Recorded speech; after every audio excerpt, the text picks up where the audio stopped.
1. Brownswick School for Girls, Caldwell, New York. Ants under the skin.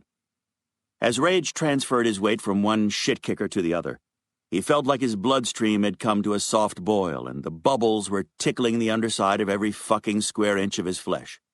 And that wasn't the half of it. Random muscle fibers misfired all over his body, the spasms causing fingers to twitch, knees to jerk, shoulders to tighten like he was about to go tennis racket on something. For the 1,000,000th time since he'd materialized into his position, he peeper-swept the ragged, overgrown meadow up ahead. Back when the Brownswick School for Girls had been a functioning entity, the field in front of him had no doubt been a rolling lawn that had been well mowed in the spring and summer, de-leafed in the autumn, and snow-covered pretty as a children's book in the winter.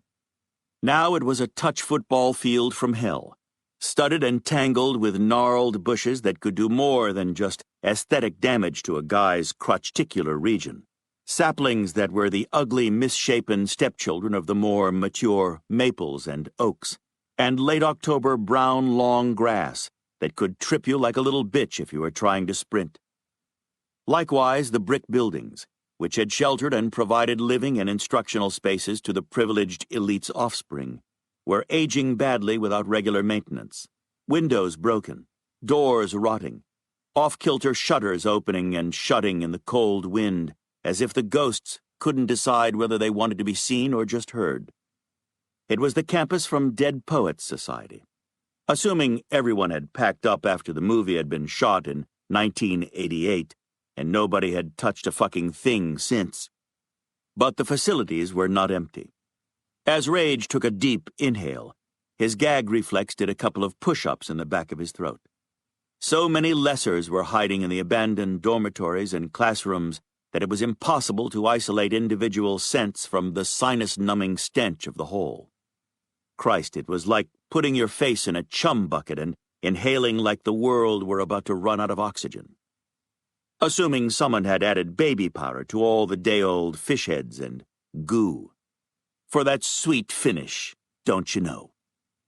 As his skin went on another shimmy-shimmy, he told his curse to hold its hey nannies, that hell yeah, it was going to get let off the chain ASAP. He wasn't even going to attempt to hold the damn thing in. Not that trying to throw the brakes on it was ever successful, anyway. And whereas giving the beast free rein was not always a good thing, tonight it was going to be an offensive Benny. The Black Dagger Brotherhood was facing how many lessers? 50? 150? That was a lot to handle, even for them. So yeah, his little present from the scribe virgin was going to come in handy. Talk about your ringer from out of town. Over a century ago, the mother of the race had given him his own personal TO system, a behavior modification program that was so onerous, so unpleasant, so overwhelming that it did, in fact, manage to bring him back from the brink of total douchebaggery. Courtesy of the dragon, unless he managed his energy levels properly and moderated his emotions, all hell broke loose. Literally. Yup, in the course of the last century, he had become largely successful at making sure the thing didn't eat his nearest and dearest, or get them on the nightly news with a "Jurassic Park is alive" headline.